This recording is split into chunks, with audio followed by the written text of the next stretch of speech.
Welcome back to A Celtic State of Mind.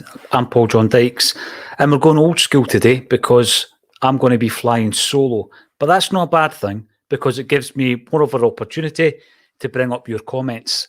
Lots to talk about. I'm just back from Celtic Park. In actual fact, I was up there doing a wander around Paradise, so I've had plenty of time to think about exactly where we are, as we lead into the first derby of the season. I'm going to ask you a few posers so you can let me know your thoughts in the comments section, and then we can discuss them. I'll bring your comments up, and I'm pretty sure we'll have two sides of the spectrum when it comes to your opinion. I'm going to throw it out here, the poor form that we're currently watching, that we're currently suffering. When did it begin? When did it begin? Because I was thinking about this over the weekend, and I'm not too sure it's something that's just started under Brendan Rodgers. I see a few comments coming through, which I will bring up because everything is relevant, saying that I'm going to come on here and defend Brendan Rodgers to the hilt. What I want to do is I want to throw out some of my own thoughts, and I want your opinion on it. When did this poor form begin?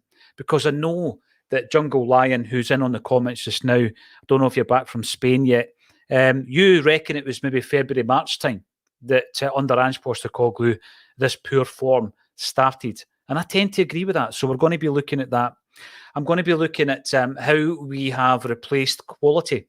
Now, again, let's take it back to last season.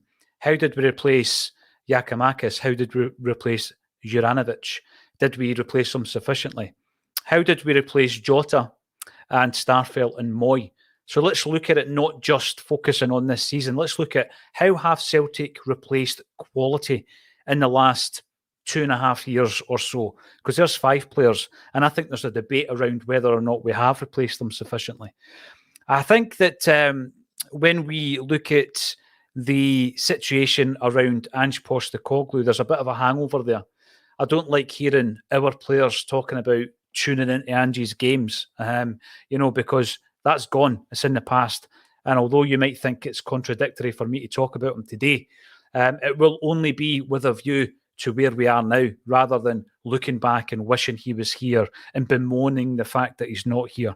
The injury crisis, we really do need to look at that and how it's going to affect the rest of the transfer window. We are, of course, going to be looking at the St Johnstone performance.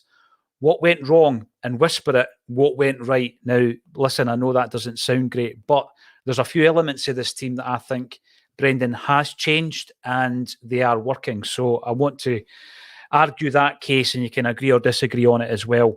What about the preparation since Brendan Rodgers has come in 2 months ago? Has it been overloaded with regards to our expectations against the changes that he has made? Many of the changes that he's made have been forced upon him. And there's players off form, as well as all the injuries. If you think about the injuries that we've got, the best part of 8 or 9 players out at the moment. Then you add another 2 or 3 off form players. It's like losing a whole team, a whole starting 11. I don't think at this moment in time we've seen enough quality signings, and we will be talking about that and where you think we really need to prioritise. And also, as the headline suggests, the tagline is talking about some comments that were made on social media over the weekend. There appears to be mutiny in the camp. Are we reading too much into that? Was it a dig at us as fans? Was it a dig at the club? Was it a dig indeed at the new manager, or all of the above? Either way, it shouldn't be happening in public, and I'll tell you my thoughts on that. As I said today, the lack of a second in command, an Acsom contributor, isn't going to be a negative. What we're going to do is we're going to be talking directly to the comments that I bring up on the screen. Before I do that, I want to give a few shout outs actually, because you know what? Yeah, there's a bit of doom and gloom about, but let's start off on a positive. And I've got to say that I was visited at the weekend. Can you see that? I was visited by Ross, who was over from Cologne. You'll find Ross on the social media pages, and he is part of the Colner Brigade. And he gave us a few stickers and badges, but he also gave us a few jerseys for our ongoing initiative. So this top here, a wee cracker of a top, big fan of that. I think of the likes of Craig Bellamy. When I see it, he used to actually cut off the collar. This is one of Neil Lennon's jerseys, not a replica. It's a match-worn jersey from Neil Lennon. even though he used to wear long sleeves, it looks as though that was match prepared and that's signed. So we're going to be using that to raise some funds for wee Jamie Tierney. This other one here as well, that jersey, certainly divided opinion. It looked as though we had the Magners logo all the way through the hoops. And the man, Chris Commons, just got married actually over the weekend. Chris Commons celebrated his 40th birthday as well. That's fully signed. That's going to be auctioned off or raffled off for wee Jamie. And finally, this one came in from our very own Lloyd Patrick Jepson. Fully signed Celtic top. There's a few others, and I'll be putting them out on the socials as well, from our very own JP and a few other people who have given to the cause. If you want to read a wee bit more about Jamie Tierney and his journey, the link is underneath the page, this video. But we are going to be talking Celtic. We're going to be talking everything that seems to be concerning quite a lot of us. We'll go into the specifics of that game, but I'm going to let you obviously respond to some of the talking points, and we will get through this hour as a solo Acsom contributor. The first cut, I'm not worried by the squad. Once injuries subside, it has enough to retain the title. I'm worried about how Brendan tries to implement his system and its effectiveness in 2023. So let's have a look at this comment then from the first cut. Not worried by the squad. Do you think, let us know in the comments, do you think whether or not we have a squad that is capable of winning this league as it stands once obviously the injuries subside? Well, I would have thought even with the injuries at the weekend, we had enough or should have had enough to beat St Johnstone. Even with the injuries against Kilmarnock, we as a club who is dominating Scottish football should have enough to win that game as well. So I absolutely take your point, and I do think we will win the league. I do think that this will be looked upon. We'll look back on this period as just a blip. I think it's all about Brendan Rodgers trying to get his squad adapting to his style, like you say. I think Brendan Rodgers has tried a few things that haven't worked, and I want to talk about them as well. And I think he's actually adapted a wee bit so far. I've seen at the weekend, and I'm sure we'll talk in more detail about this, the fullbacks were playing more of an inverted role. Did you notice that? I definitely saw an improvement in the performance of Greg Taylor. It's hard sometimes when you're so disappointed at the outcome to pull out positives, but I think that there was definitely a better performance by Greg Taylor at the weekend, and it's no coincidence that was due to us having switched back to a more inverted role for the fullbacks. Alistair Johnston came back into the side. There's a positive, a massive positive. And I'm pretty sure before the game that a decision was made when you looked at the sports science guys and the medical team asked you exactly how many minutes Alistair Johnston would play at the weekend. And unfortunately, when he came off the park alongside Yang, I felt that we lost a huge amount of impetus down the left and down the right. I know that Yang came off a few minutes later, but when they two boys left the field of play, we lost a huge amount of tempo, creativity, guile. I thought we were getting it all down the right-hand side from our right back. We were getting it all down the left-hand side from Yang, but he was ably assisted, I felt, by Greg Taylor, who seemed to play a lot better. Let me know your thoughts on that. And by the way, I get it when after a game there's a frustration, there's an annoyance, there's an anger that things aren't going our way. Absolutely get it. And sometimes it's difficult to pull any kind of positives. But when you're commenting on the post-match, and certainly on a Monday in particular, what you try to do is be as balanced as possible, rather than, throwing everything out and basically saying we're rubbish and we're doomed. I'm trying to look at some of the positives, and there were some. And I watched the game back and I put myself through that torture at times as well, just to try and pull some of these positives. So, yes, I do think we're strong enough to win the league this season. I think that Brendan does have to adapt, but as I've said, I think he has adapted. I think we've seen signs of that. And I would ask the question, what has he adapted well? When he came in first time round, remember he brought in Doris de Vries, and he thought that Craig Gordon wasn't up to the task of playing the game that he wanted to play. However, de Vries in his mind would be able to fit in that position quite easily. It didn't work. He subbed him off in the first half of a game against Kilmarnock. And Craig Gordon became the number one, which was the right move. It's almost as if I've admitted my mistake and I'm adapting to the situation that's playing out in front of me. And that's what we need from Brendan Rodgers right now. So he's came in and there's a winning side. But I don't think it's as simple as that. I keep going back to when did we stop playing well? And what I'm talking about, when was the last 90 minutes of football where we have utterly dominated? We've played that high-tempo football. I hate the term, but people were calling it Ange ball. When was the last time we played that under Ange Postecoglou? Never mind, since Brendan came in. And I think you're going back to the early part of the year. I mean, we played Kilmarnock off the park for something like 30 minutes, 25, 30 minutes. And it looked as though that was going to be a cricket score that day at Rugby Park. That was in April. Half-time came and the performance we've seen in the second half was nowhere near as impressive as the first half. And it seems to have kind of gone on since then. And that was only the first half of that game. When was the last time we played like that for a full 90 minutes? And I think that's the root. There's the root of the issue. And then since then, we have had loads of things to deal with. The departure of Ange, the checking out of Ange Postecoglou before the departure, the checking out of him. Obviously, that's just a natural thing that will happen. We've heard, obviously, that he has been speaking to James Maddison about a potential move to Tottenham Hotspur whilst he was the gaffer at Celtic. What do you make of that kind of stuff? Yeah, I know we live in a world where there are kind of mercenary figures and you look after yourself. I get all that. Modern football probably needs that to survive. You need to be a bit of a mercenary in the modern game. I get all that. But when it's Celtic that's being used as a pawn piece in a game of chess for someone else's individual progress, it doesn't and never will sit right with me. So, yeah, Ange Postecoglou, there might be an element of him, first of all, checking out. There might then be an element of, obviously, the players picking up on that, that affecting the performances last season. So Brendan Rodgers hasn't just walked into a situation where everything's ticking along nicely. Let's just keep it going. It would appear that there's mutiny within some areas of that squad. Is that linked to Callum McGregor's comments last week about sticking together, pulling together? Potentially. Listen, we are not trying to create conspiracies here. What we're doing is looking at what we do know, the evidence that we are presented with, and then we're coming up and we're theorising, we're discussing, we're debating, and we're not saying it's gospel either. We're just putting it out there. And if you agree or disagree, then let us know in the comments section. I'll let you digest what I'm saying. But during this particular session, this next hour, we've got another 47, 48 minutes to go.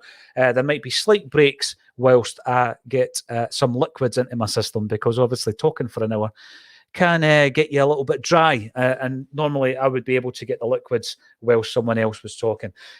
Jerry Taylor was up at Celtic Park with me this morning doing a wander around Paradise. He is in rehearsals this week. There's a big show coming up on Friday, and he is directing and producing and everything else in relation to that. So he can't join me today. But you know what? As I say, it's a good opportunity for us to really get you involved and engage with the comment section. Sometimes I go through a show and I don't get enough comments up. Today's the day we're going to get them up. Jungle Lion, welcome back. Are you still in Spain? Are you enjoying the rays, or are you back in Dublin? Are you back with that man cave that we are going to stream live out of one of these days? If John Kennedy, here's one for us. If John Kennedy is offered the Hibs job, does he take it? Listen, this might shock a few. And even if you probably go back to some of my previous comments, it's maybe contradicting that. But as I sit here right now, I don't want John Kennedy to leave Celtic. I think that would be another issue for us to deal with. And when we look at Kennedy, you know what? I don't think he'll ever be a Celtic manager either. He was given an opportunity after Neil Lennon left the building. Neil Lennon will be in the running for that job, as will Scott Brown as well, I would guess. But I think that the run that John Kennedy got when he was a gaffer, there was an opportunity there, even though the season was running away from us, we get that. There was an opportunity for him to put his own stamp on it. And I think he failed to do that. There was one performance during that period where we looked really good. But really, it was a very difficult job for him. I don't think he'll ever be the manager of Celtic, but I do want him to be here in his current role. I think he's very important. He's a very good buffer between the main man, the man in charge, and the players. Apparently, he leaves no stone unturned in his preparation for games. The training, everything that he does it very, very thoroughly. And I think that's probably why he works so well with Brendan Rodgers.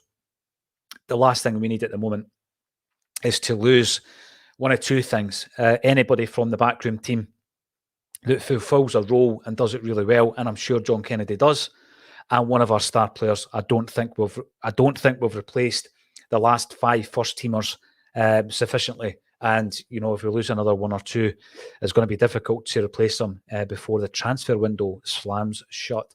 So that's my view on it. Jungle Lion, let us know your thoughts, obviously, if it involves Celtic. And there is a tenuous link in that a couple of our ex-players and captains and Neil Lennon, Scott Brown might be in for the running. Michael the boy, good afternoon to you as well. Let's try and look and drag out the positives of what's happening, but let's do it in such a way that we're not pretending everything is okay in the world of Celtic. It is not. Have a look at the tagline. Time for some players to stay off the socials and step up. I've got some strong views on this. A couple of years ago, I spoke about the bit of trouble that a certain Lee Griffiths got himself into, which was, by the way, I don't use Snapchat. I know it exists. I don't know how to use it. Never have used it. I don't know how to use Instagram. I'm told I need to get on there in relation to Acsom and having a presence and all that kind of stuff. I've never used it, and I've never used TikTok. So forgive me if anything is going on those platforms. I'm only ever shared screenshots, etc.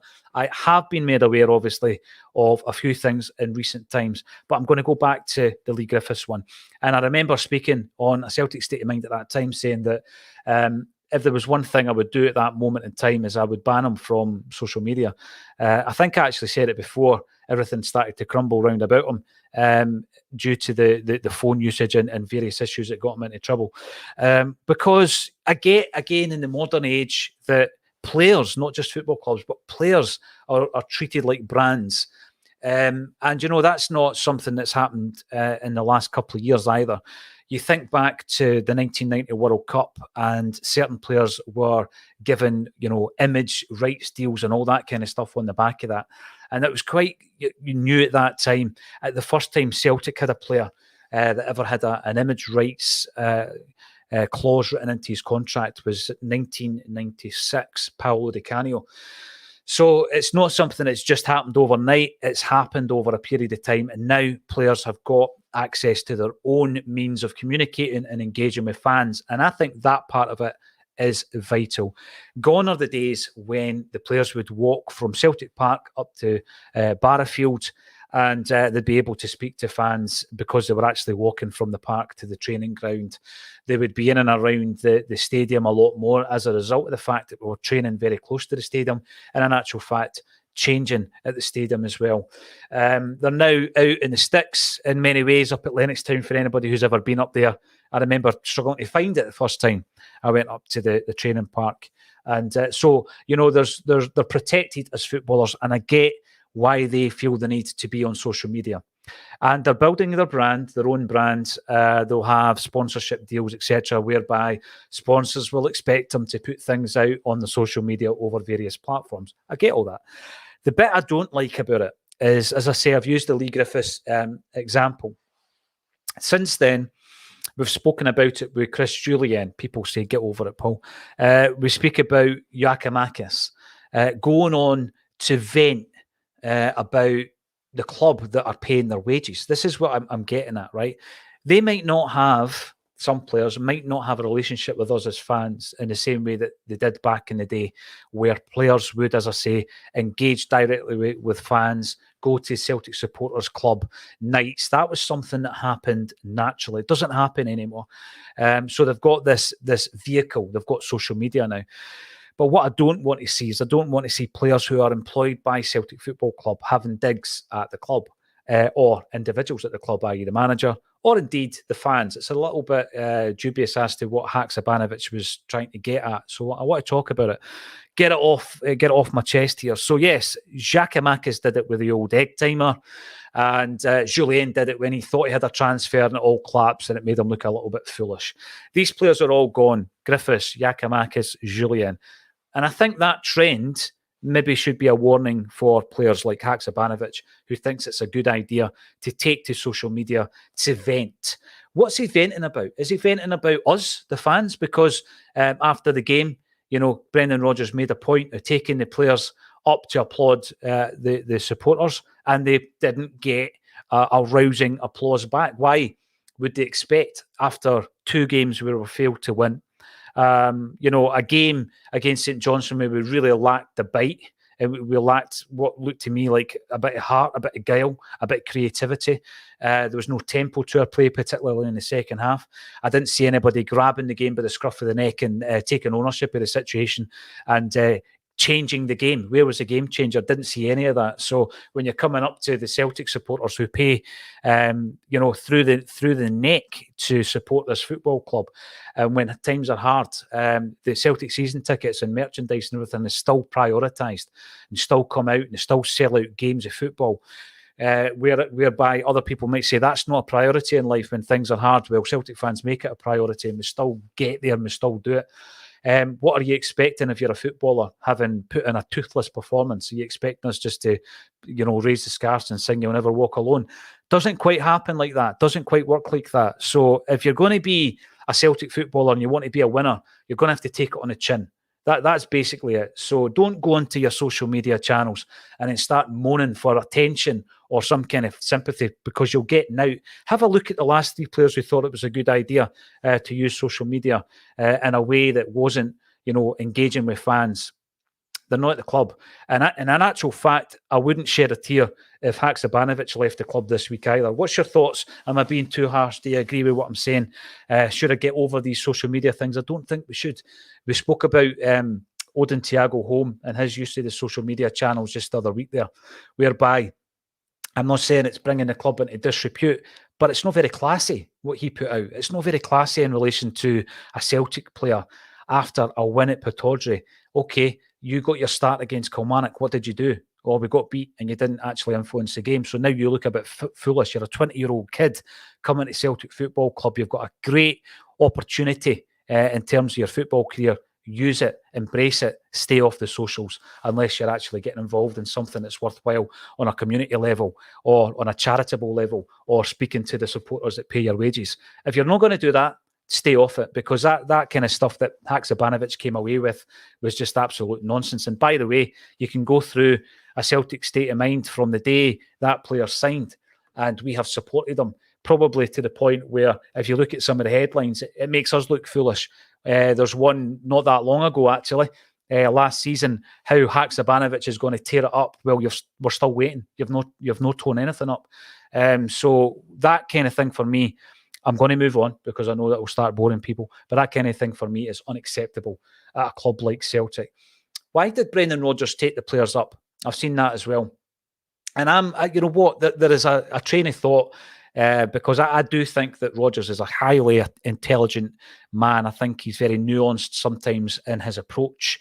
Things that may not seem too obvious at the time, there might be a meaning behind it that becomes clear later on.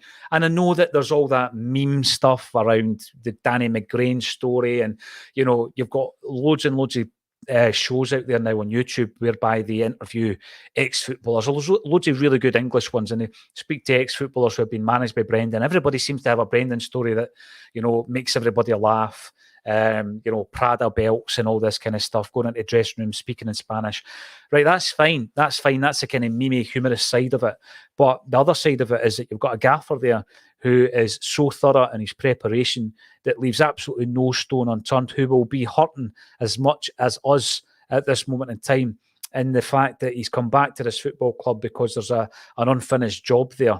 He wanted to put right all the wrongs from his departure, and obviously it's not working as seamlessly as he or we would like and expect. So I fully expect Brendan Rodgers to be able to turn this round, and I'm looking at that round of applause, going up to the fans, thanking them for our loyalty to the cause, and them maybe being surprised, Haksabanovic maybe being surprised that we're not sitting there saying we're not worthy and all that kind of tackle. And I think that Brendan Rodgers, there may be a moment in his mind where he's thinking, no, you need to see this reaction.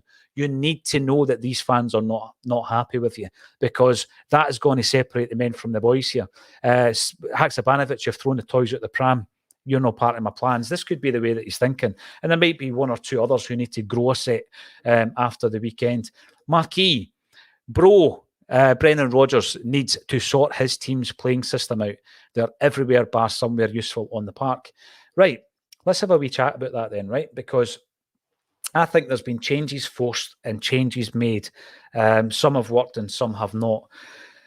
When did the drop in form start? We need to take it back to then. And I think, there's a suggestion. I was talking to Alan Morrison, not verbally, but communicating with him last night. And he reckons it was Aberdeen 4-0 in February. That was the last full 90-minute performance that Celtic have given. Since then, what's happened? Well, we know that obviously Ange Postecoglou has been in discussions with another football team to sort out his future. And listen, I'm not going to labour the fact that it's just obviously information's coming out that that's the case. Has it unsettled him? His approach to the team? Some might say, well, how can you say that? We won the treble. Yeah, we did. But the performances weren't there, were they? The performances were not there. And I'm not just talking about the last few games where he started tinkering with the team and we got absolutely horsed at Ibrox and Easter Road. I'm not talking about those performances. I'm talking about the lacklustre kind of performance leading into those types of games. Going right back, some might argue, to February, certainly back to April against Kilmarnock. So that was an issue. So there's a fluidity that hasn't been in the team for some time. And I know that, for example, Hatate was missing near the end of the season for a spell. Moy was missing near the end of the season as well. Carter Vickers got his injury. He got surgery. But we were able to wrap up the treble. So we then lose Ange, and that's a sucker blow. And then what happens is obviously you think to yourself how much of the team is adversely affected by that. We spoke on Acsom about having a concern in relation to some of the players that came from the Japanese league. And I'm going to qualify what I mean by that. So players who otherwise we would not have identified, they would never have been at Celtic. I 100% think that we would have identified players like OReilly through the recruitment team and Jota and Starfelt and Carter Vickers and Joe Hart. These guys we would have identified, Giacomakis. These are recruitment strategies and regions that we were already tapping into. And I think that regardless of who the gaffer was, we would have identified all those players. But there's a group of players who were absolutely identified by Ange Postecoglou, and I'm talking about Aaron Moy and basically all the players we signed from the J-League as well. So I was a bit concerned when Ange left that there was going to be maybe a group of half a dozen players who were thinking, we're here for Ange, not necessarily here for Celtic. We're here for Ange. And I thought maybe we would have seen them tailing off. So that's not actually happened because Maeda and Kyogo have signed long-term deals. We're in discussions with Hatate to do likewise. And, some of the other guys like Kobayashi and Iwata, people are on the fence regarding the future of those players. Ideguchi looks as though he's out the door. His Celtic career's finished. So I was concerned at that. Now, there may still be a feeling around the club that I came here, it's not the same. This new manager's came in, different style. That happens. And if there's a clutch of players like that who need to be shipped out, let's get them out the door in the next few days before the transfer window closes, because the last thing we need is mutiny in the camp. And I think that Haksabanović's comments would suggest that he might be part of that list. What about the rest of the names that I've mentioned, though? We're making efforts to try and keep players like Abada, who I think would have been identified by the recruitment team, and Hatate at the club. And right now, as well as bringing new faces in the door, I think those two guys signing new deals would also give us a bit of a boost. Kevin Mullen. Afternoon, Acsom, and a good afternoon to you as well, Kevin. From positive of strength, we have gone backwards, absolute shambles of a summer. Players look lost, our manager looks lost. Have no clue what our style of play is. We need players now. We do need players now. But what I would also say, Kevin, we have got a hardcore group of players that I now want to step up. And I don't mean the ones that are on the social media making a fool of themselves. I'm talking about guys like the captain, Callum McGregor, Tony Ralston, no sniggering at the back. He's a guy that's been at our club since he was a wee boy. He made his debut when he was 17. He's been part of very successful Celtic teams under various different managers, and he knows the score. He knows what it means to us as Celtic supporters. And him and Callum McGregor and James Forrest are three of the guys that need to step up. And if there is an element, and I'm maybe reading too much into this because of what Callum McGregor says, sticking together. If there is an element who don't want to pull in that direction, then they need to be basically for me, shouted down. They need to have a group of players who are strong in that dressing room or on the training park, led by the likes of McGregor and Ralston and Forrest. And then you can throw into the mix Joe Hart. What did Joe Hart bring to this football club, as well as all experience of playing at the top level for Manchester City in England? Well, he brought leadership qualities. He's a senior pro. And if you've got people moaning and groaning and going on the social medias and making an absolute idiot of themselves of a weekend because we've not cheered and given them the old, we are not worthy, then you need these guys to step up. And I think there's others in the squad who can do that as well. Guys who are maybe a wee bit newer to the team, maybe don't have the age or that experience, but you know what? They need to drag themselves into that equation as well. What kind of players am I talking about? Cameron Carter-Vickers. I think he needs to step up. We've got a group of new players, 6 at the moment, potentially another 5 coming in this week, who need to be bedded into the way Celtic, the Celtic way. They need to know what a Celtic state of mind is. They need to know what this means to us as football fans, week on week, day to day, every single day. People say to me, I can't believe you speak for an hour about Celtic every day. We could probably do it for 2 hours. And I know there is a comment, and I'll bring it up when I find it, saying that, oh, here we go, Craig B. Another 2-hour stream defending Rodgers again. I maybe would, Craig, but it's going to be difficult for me to speak on my own for 2 hours. And I've only got about half a dozen glasses of water here, so I'd probably be struggling, although we're half an hour down already.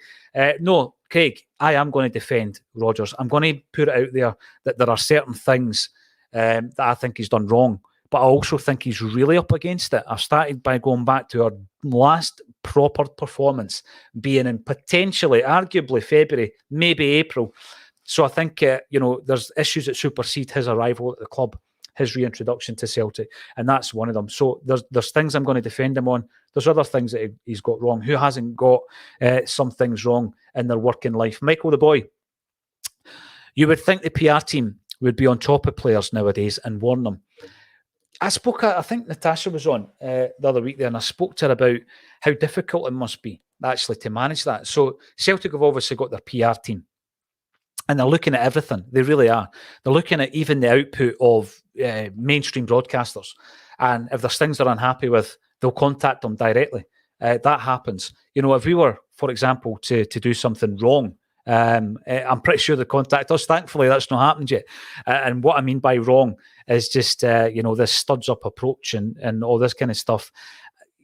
I'm not, when it comes to an agenda, I'm not influenced by anybody because we're an independent platform. A Celtic State of Mind is independent of anybody. So no one is our paymaster. No one tells us what to say or do. But I'm pretty sure if we started going in studs up, they would maybe have an issue with that. Maybe in about 2 months' time, if things haven't improved, we'll find that out. But I am pretty confident at this stage that things will improve. Thomas Patrick Smith, what a beautiful avatar there. Tommy Burns. I'm going to break away actually and tell you a couple of the wee Tommy Burns stories we got the other night, just to give you a wee bit of positivity. And what a beautiful strip that was as well, that away kit, third kit. Give Brendan time, says Thomas. And by the way, I'm not just going to bring up comments that agree with me. I'm going to bring up the other side of the argument. So get them in. Disagree. Let me know why I'm talking nonsense, and I'll bring them up as well. Ange never got off to the best start, but done tremendous, and Brendan will win us the league. Right. Going to break this up a wee bit. I agree. We give Brendan time. Social media is a massive part of what Acsom does. We need to know what the opinion is of what we're doing, what we're putting out there, and that is on the streams, on the fully produced content like A Wonder in Paradise, on the live events. It's really important to get feedback on things like that. We've also got the blog, which is acsom.net. We need to know what you think about what we're doing. We'll love to get suggestions as well. So what I've been seeing over the social media is even some suggestions that Celtic should get rid of Brendan Rodgers. I think that is so far off the beaten track, it's untrue. As I say, you know what? See in 2 or 3 months' time, if things haven't improved and it's been a bad move, let's talk about it. But he is fighting against loads of things that superseded him, in my opinion. First one, we'd already lost the form. we were already trying to regain the form when Brendan came in, and we'll go through some of the others as well.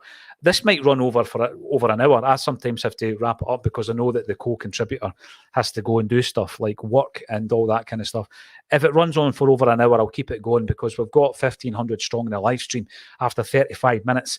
And I've got to thank every single one of you for getting involved. Get in on the comments. Do you agree, disagree with myself or any of the comments I'm bringing up? Ange never got off to the best start. That's right. We all know that. 50% win rate after 6 games. Well, Brendan's got a 50% win rate after how many games have we played now? 4 games. So I think that the situation that Ange was in is that he was inheriting a team that was strewn with problems. He inherited a team that had blown the 10, not just the team. There was a board of directors who had a massive part to play in it. There was a management team who had a huge part to play in it. There were circumstances around it that had a huge part to play with it. There's no doubt about it. Even during the time, we all realised how difficult it was playing through the pandemic and to empty stands and all that kind of stuff. But Ange inherited a situation that was vastly different from what Brendan's inherited, in my view, Thomas. And I think that the job he did under such circumstances was unbelievable, off the scale. And I think it took a lot of people by surprise.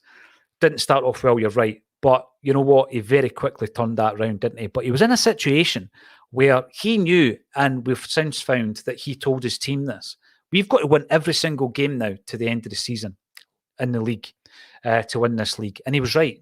We basically, there was very, very little wiggle room because of the poor start that we had made to the season. I don't think we're anywhere near that with Brendan Rodgers. And I don't think the team that Brendan inherited had as many problems as the one that Ange inherited. By the way, there's still some legacy issues from Ange's time because he was focusing so much on a core group of players. There was a huge amount of other players on the periphery of the squad that Brendan has inherited, and we need to get rid of those guys. That's not particularly Ange's issue. I think he was just focusing on winning games, and there was a core group, and he was focusing on that core group. But obviously, Brendan has inherited that, and he needs to sort it out. And the final part of your point, Thomas, Brendan will win as the league. I agree with you. I actually think he's going to win as a double. But this week is huge. This is one of the moments that we're going to look back on. 2 games. In fact, you know what? Every game this season, we've not been at our best. We weren't at our best against Ross County or Aberdeen either, but we got the wins. If you bring in 1 or 2 of the guys that are injured, 1 or 2 of the really influential players that are injured, we would have won against Kilmarnock and we would have won at the weekend as well. And I know it's all ifs, buts and maybes, but we're really missing guys like Carter Vickers and Hatate. We really are.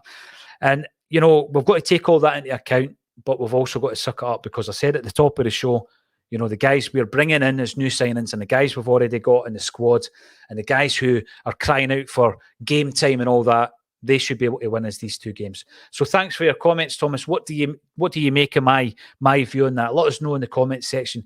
Craig B, you're back. There is a difference between seeing an improvement under Ange to seeing a decline under Rodgers. Yeah, there is. There is a big difference. But I think what's happening at the moment is there's a transition period. Now, Brendan Rodgers comes in. He's got 6 games in the pre-season. And we spoke about the 6 games because they were very much unlike your usual bounce games. I mean, I said I was going to tell you a few stories about Tommy Burns, and I'm going to, because I love getting new anecdotes from players. That's one of the biggest things about me is I love interviewing folk, because what they tell you is wee snippets that you've never heard. And by the way, they've maybe told other people, but it's the first time I've heard a lot of the stories, and I'll tell you that, those stories about Tommy Burns. But in relation to a decline under Brendan Rodgers, I think we're going through a transitional period. And the 2 guys I was talking to on Friday night who played with Celtic told us some fabulous stories about, touring America and touring Australia during the pre-season and having nights out and enjoying themselves. And it ended with Scott Brown fighting a kangaroo on a golf course. Right. This pre-season was a wee bit different. We didn't have time for kangaroo fights on golf courses, that's for sure. And what I thought was the Portuguese warm weather training, those 2 games, they were actually difficult to see any action from. I think we got the unique angle from the second game. Portimonense, I think they were called. We played day 2 games. That was all about fitness. That was just about getting minutes and legs. That was about fitness. Then we had 2 games that I felt were all about, in Japan, all about assessing the actual performances. And if you were assessing those performances, what would it have told us? Well, it would have told us that David Turnbull was in good form. It would have told us that Maeda was a centre forward. It would have told us that Bernabe might actually be a player that could contribute this season. But he's given the big thumbs up and the like to side Haksabanovic. So he's maybe unhappy. He's maybe one of the guys that's going to be shipped out, if you believe what Fabrizio Romano says. Half a dozen players out this week. You know what? He might have talked his way out of that squad as well, with his alarm clock and his social media behaviour. So I think that those 2 games in Japan were all about assessing the squad. And then we had 2 games after that against Wolves in Dublin and then against Athletic Club of Bilbao, which was James Forrest's testimonial. And it couldn't be played as a testimonial. I'm going to use another example about Friday night. There was a testimonial game against Newcastle United. And it was the Alan Shearer testimonial. And Alan Shearer went into the dressing room. Both players, Mark Wilson and Charlie Mulgrew, were both involved in this game. And Alan Shearer went into the dressing room before the game at St James's Park. There's 50,000 fans. Loads of you, let me know in the comments, were you at the game? Loads of you would have travelled down to that game. I wasn't at it. A few nights before, we had played Manchester United, 70,000 at the game. It was a Roy Aitken testimonial. And Charlie Mulgrew was involved in both games. And he regaled us with a story that Shearer went into the dressing room and he told them, I'm scoring the winning goal today, guys. We're going to get a penalty today. I'm going to be scoring it. I'm going to come on. I mean, his leg was done. He's going to hobble onto the park and take the winning penalty. So he says to the goalie, you have to dive there. I'm going to put the ball there. Ridiculous. But the reason I'm bringing it up, that is your normal testimonial game, isn't it? James Forrest testimonial, no, it wasn't one of that types of games. It wasn't a game where you're going to get guest players or any of that kind of stuff. It was a properly competitively played game because at that stage, Brendan Rodgers knew that it was time to start preparing for the competitive action. He has had no breathing space. This is my point. Since he came in 2 months ago to take time to assess the team, take time to assess where we need to strengthen and all that. There's been no time. We've played 6 games. We've travelled from Portugal to Japan to Dublin to Scotland. It's all been crammed into a very short space of time. And in that period of time, we've signed 6 players, many of whom, and it's difficult to identify which ones were already in the works, but many of those players were already in the works. They were not identified by Brendan Rodgers. It's not like he's come in like Ange did and he says, you know what, I've got 6 guys that I know are quality. I've either worked with them or I've played against them. I know they're quality. They're from an untapped market. I'm going to bring them in relatively cheaply and they're going to make an impact, and most of them did. Rodgers hasn't had that luxury. He's not been able to come over and say, listen, you might agree or disagree with this next one. He's maybe pushing for quite a big name or a very expensive centre-half who he knows well from the English League to come in and shore up this defence. You know, has he been part of the Nawrocki or Lagerbielke deals? By the way, I think those 2 players have looked pretty good from what I've seen. Nawrocki looks as though he's been very unlucky with the injury. Lagerbielke's performances have gone under the radar due to the fact that we've not played well as a team and as a unit. I think he has quietly gone under the radar in his debut and also in his performance against St Johnstone. Did he do anything wrong? Let me know in the comment section. I don't think he did. I think he's played every single game with a different partner as well. And that's not great. And he might go into Ibrox playing alongside another new partner. That's not great for the kid. And I think he's come through it pretty well. So there's players being presented to him, and he has spoken about this, that he needs to coach and develop. And I want to talk about that quote as well. We've focused on it at Celtic State of Mind, and we've made a lot about it. We have this idea that a manager has to obviously play a part in the signing of players. And Brendan Rodgers spoke in that very same interview, later on in the interview, about the part he plays in the recruitment process. He plays a big part in the recruitment process. But we, I'm talking about Acsom, have been focusing on what he said about being presented with players. But I've listened back to the interview. He goes on to say he plays a big part, obviously, that's what he says, in the actual recruitment process.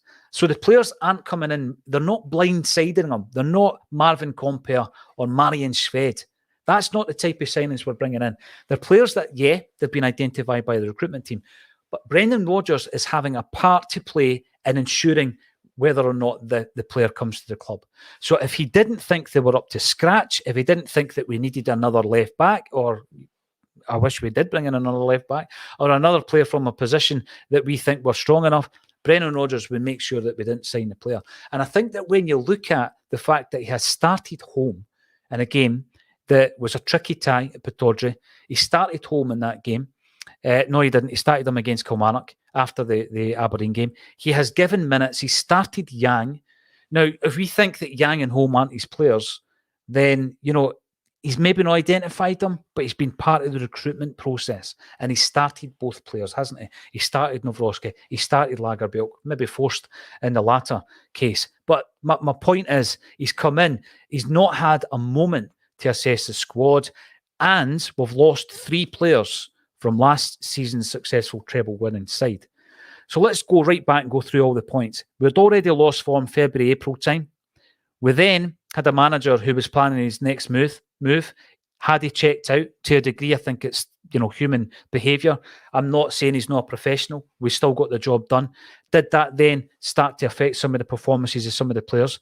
With hindsight, when you look back on them, it makes sense to me because we were absolutely rotten at the tail end of last season. I was glad that we had a lower league team in the Scottish Cup final. Don't get me wrong, they're not a great side, and I'm glad that we had a team like that in the final because we were not playing well. Then he's had the raft of injuries to deal with, which is almost unprecedented, particularly at centre-back. Players that has come in that he needs to bed into the squad in a very, very short space of time. And another 5 coming in potentially this week as well. So that, for me, is the case for the defence. There's also the other flip side of that and things that Brendan has done wrong, and we're going to be talking about that as well. Michael the Boy, left back and ball-winning midfielder required before the window shuts. We need physicality in the team, especially at midfield right. We lost Jota. What have we done? We've brought in Yang and Tilio. So we lost a star man, and we replaced them with 2 guys who, at the moment, have yet to prove themselves at Celtic. Well, Tilio's been injured. How could he prove himself? Yang has impressed me every time he's came on. There's an immediacy about him. He wants to make an impact. He wants to take on his man. Which other winger do we have at the moment who wants to take on their man? Does Maida take on his man? Maybe beats him for speed. Abada maybe beats his man for speed. I don't see anybody else who has that creativity and that trickery that Jota had, not comparing the players per se. But what I said at the weekend was, if Jota had put in the performance that Yang had put in against St Johnstone, we'd have been raving about it at halftime, right? We never got the goal. He never created a goal, but we would have been raving about his performance. He came on against Aberdeen, and he, you know what? He set up OReilly for the clinching third goal, the one that put us to bed. Yang for me has been a good buy. I'm not going to say he's a like-for-like replacement, but we lost Jota and we replaced them with 2 guys who are a lot less expensive, a lot cheaper than Jota. They were never going to fill his boots immediately. Listen, one of them might do over a 2-year period. They might progress the way Jota has done. We lost Starfelt. How did we replace them? We replaced them with 2 players, Nawrocki and Lagerbielke. It's exactly the same as what we've done with Jota. Nawrocki, I thought, was looking brilliant. I thought marrying him up alongside Carter Vickers was a masterstroke. He was going to be winning the balls in the air, hopefully. That was going to come. He was certainly winning them in terms of the balls being lumped into our final third, not so much at set pieces, something he had to work on.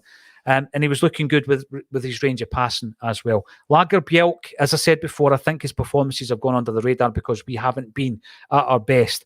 But what we've done is we've lost 1 player in Jota, replaced them with 2. We've lost 1 player in Starfelt, replaced them with 2. Not at the same standard, but they might get to that standard. And then we've lost Moy, and we've replaced them with Holm and Kwon.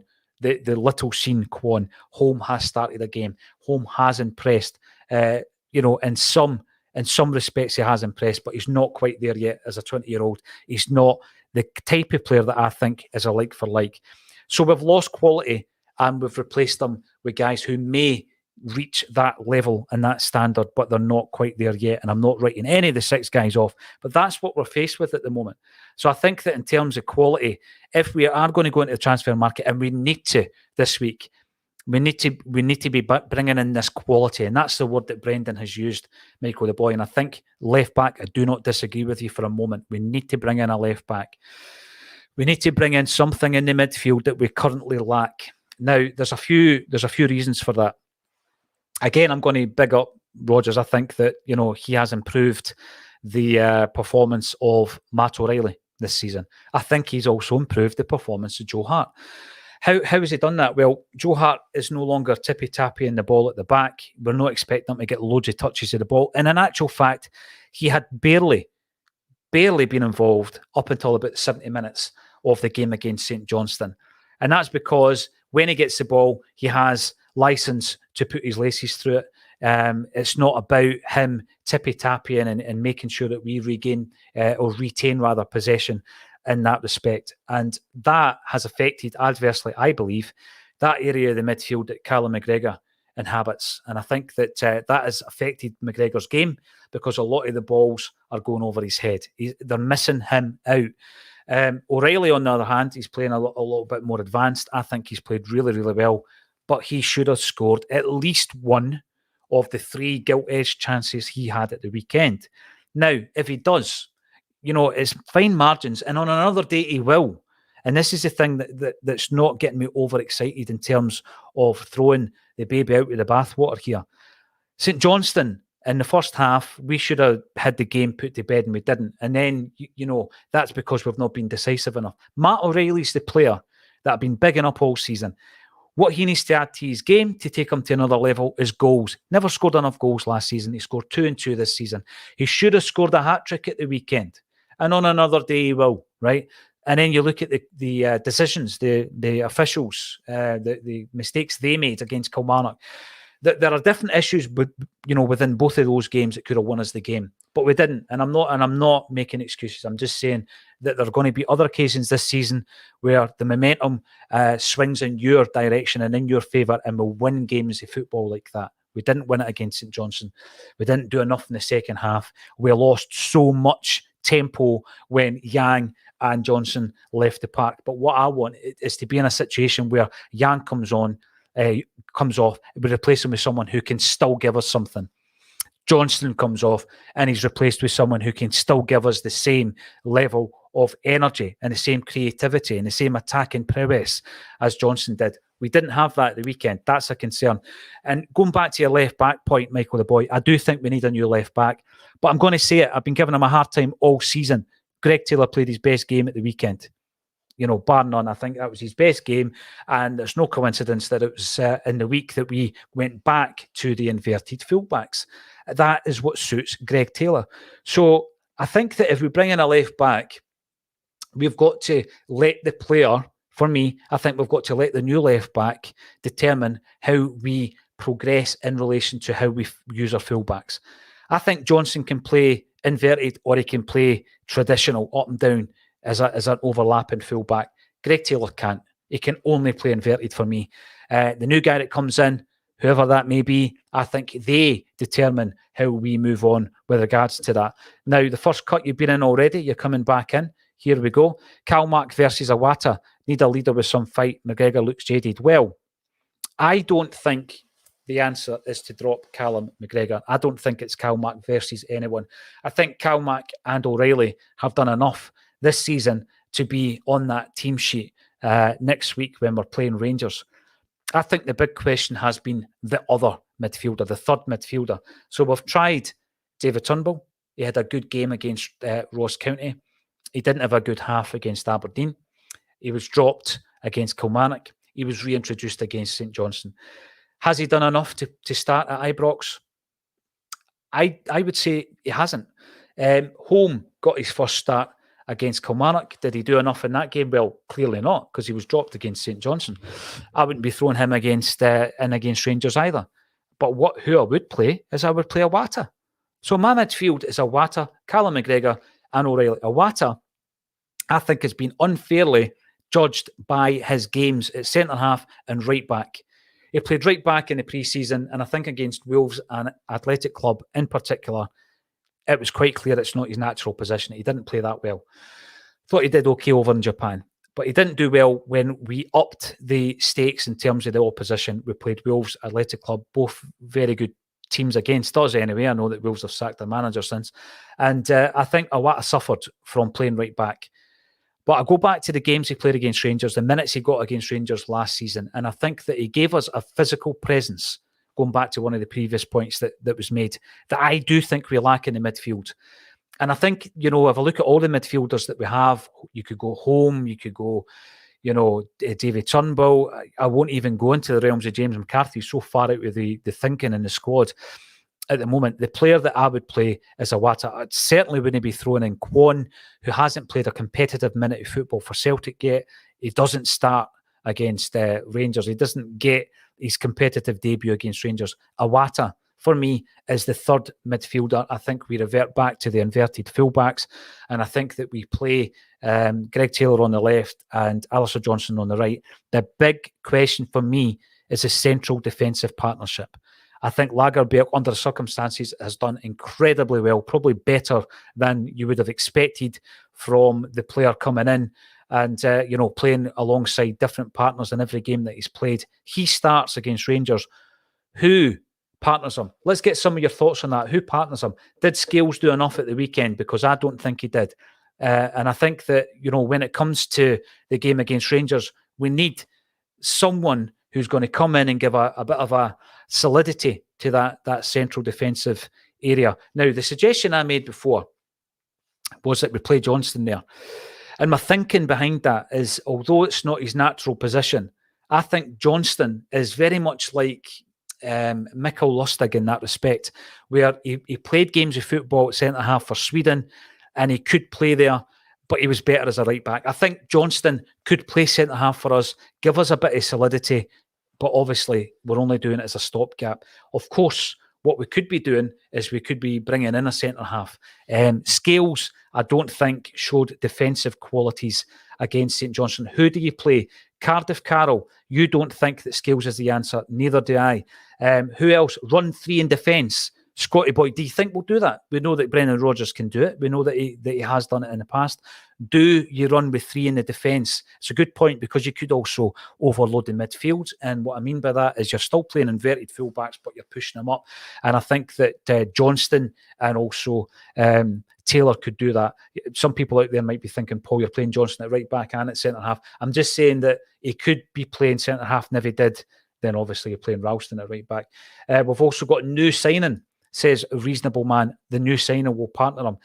What if we bring in a new signing as centre-half, right?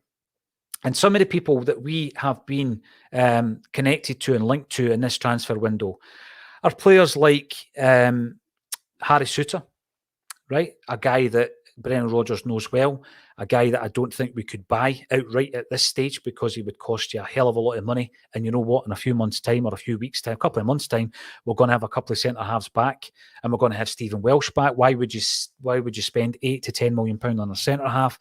You could get him on a loan with an option to buy. Scott McKenna's been linked to this football club since he was at Aberdeen. He's been linked again.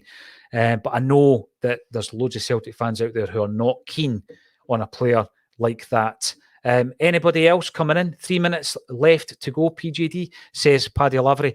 That's because, Paddy, I've had one drink in 57, going on 58 minutes, one drink of my water, and I've still managed to keep this going. It's a solo show today, Paddy. It's great to see you with your wee grandkid there as well, and I hope you're doing well. And Green Lichty reckons we'll go 4-2-3-1. It all comes down to personnel, doesn't it? It comes down to personnel in relation to how we do this, and also who do we bring in this week? If we bring in a centre-half, which is now the priority, then do we throw them in? Do we throw them in for a game against Rangers? Well, we did it, didn't we? We did it with Alistair Johnston. What else do you think?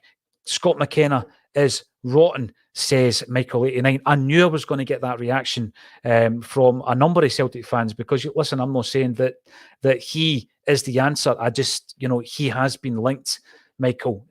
Tony Cassidy, great to see you. Harry versus John. That's happened in the past, hasn't it? Not with this fixture, but with Rangers previously. Tom McAdam against, was it Colin McAdam that played with Rangers? It has happened in the past, Tony, right? Harry v John. It gives it the game a little bit of spice. Has Mr. Whip, I won't bring it up because I know that people watch this with their kids and I don't like the expletive, but has Acsom lost the ability to block? I haven't, Mr. Whip, But, I'm juggling a wee bit here at the minute, and I'm not able to see every single comment that's come in. But what I'll do, I can assure you, what I will do is I'll go through the comments after it. And if any lurkers have managed to come in and ruin your experience today on the comment section, I will definitely get them blocked. It's just a wee bit hard to juggle. That's the only reason that they've fallen through the cracks with regards to any comments that have come in. If they've been out of order, then I will definitely get them blocked. Don't you worry about that. We've gone an hour, right? We've gone an hour, but it wasn't by myself. It was with all you guys and girls who have come in. There's loads more I wanted to talk about, actually. We could probably run for a wee bit longer as well. What's my position on this? As I'm sitting here just now, going into the game at the weekend, I felt more confident going into these games. I have. But I've also had experience going into derby games where I felt a bit jaded and I felt a wee bit concerned, and we've gone in and we've pulled a performance out the bag. And if ever Brendan Rodgers needed a performance like that, it's now, isn't it? When the chips are down, we've got all the injury issues to contend with, to the point where we're probably going to make an emergency centre-half signing. I promised I was going to share a couple of Tommy Burns stories with you, and I will at the end of this, once everything settles down. He's got players who are going on to social media and making a fool of themselves and making a fool of the club, or is it the fans are having a go at? It shouldn't be happening. So there's a lot of plates being spun by Brendan Rodgers at the moment. And I think that if there's anyone who's going to pull it out the bag, I still have confidence that Brendan Rodgers will do it. I don't think we've brought in a busted flush with Brendan Rodgers. I don't think we've seen the best of him. I don't think we've seen the best of his team. We're in a transitional period where we've brought in 6 new players. Apparently, we're going to be bringing in another 5. That's a huge amount of comings and goings at Celtic Park. And it's going to take time for it to settle down. But I have absolute belief that it will. If it doesn't, we've been wrong in the past. You just got to take it on the chin. There were people who didn't have belief in Brendan Rodgers before he came in. But you know what? We're always going to support what happens and what happens with regards to Celtic. And I think that it's a mere blip in the early period of that transition. I promised I was going to share a couple of Tommy Burns stories with you. And I think that that for me is going to be essential at the end of a show like this that might be deemed a wee bit negative, right? So the first one that came in, the Tommy Burns story that came in, was from Charlie Mulgrew. Charlie was a young boy that came through the ranks. He was one of these guys who was a kid. I call footballers kids when they're 20 and 21. I mean, he was 8 or 9. He was like, he came in, he played a lot of youth football with Aidan McGeady at Celtic, which was why Aidan was going to be partnering him on Friday night. It didn't happen. Easy for me to say. It didn't happen because in the interim period, obviously, Aidan found a club and the circumstances changed, so he couldn't do it. But Charlie was talking about coming through, and Tommy was a huge influence. And he spoke about how he did it, and he did it with humour a lot of the time. So Charlie Mulgrew was having an absolute nightmare of a game, and Tommy Burns shouts at him, "Charlie, were you out last night?" And Charlie Mulgrew was black affronted with us. He was like, "No, absolutely not." And Tommy was like, "It's about time you started going out on a Friday night, son." And Charlie Mulgrew spoke about Tommy like that, and the influence that he was able to put on every single player that worked underneath him as well. And the one that Mark Wilson told was the fact that he was expected to go to a CSC dance not long after signing for Celtic from Dundee United, and he was really, really nervous. He wasn't used to doing that kind of thing.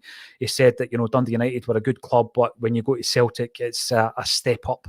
And Tommy Burns was there. He knew that Mark Wilson was really nervous, so Tommy did his thing. He stood up with the mic and he sang "Mark the Knife," and he just sat down. He says, "That's how you do it, son." He had the crowd in the palm of their hand, and I'll tell you, every time that there was a Tommy Burns story, you can feel the emotion in the room. And I think that Brendan Rodgers has worked with Tommy. He worked with him at Reading, and he knows what this club means to so many people, and he's going to sort it out. And that's what I reckon is going to happen in the weeks to come. Why not start at Ibrox? Listen, I've done this solo today. I hope it wasn't too boring for you in the comments field. Loads of great comments coming in. Thank you so much for getting involved. We'll be back tomorrow at 12:30, and I'll have a few of my troops helping me out and making sure that we get through that hour together. Thank you, everybody, for getting involved. If you want to get involved in our charity initiative, Sell the Jerseys, then there's details underneath this particular video as well. And also, we're going for a few awards this year. If you want to help us out with a vote, cast the vote on the link underneath this video. Thank you, every one of you, for getting involved in the chat. And I will see you tomorrow at 12:30 on a Celtic State of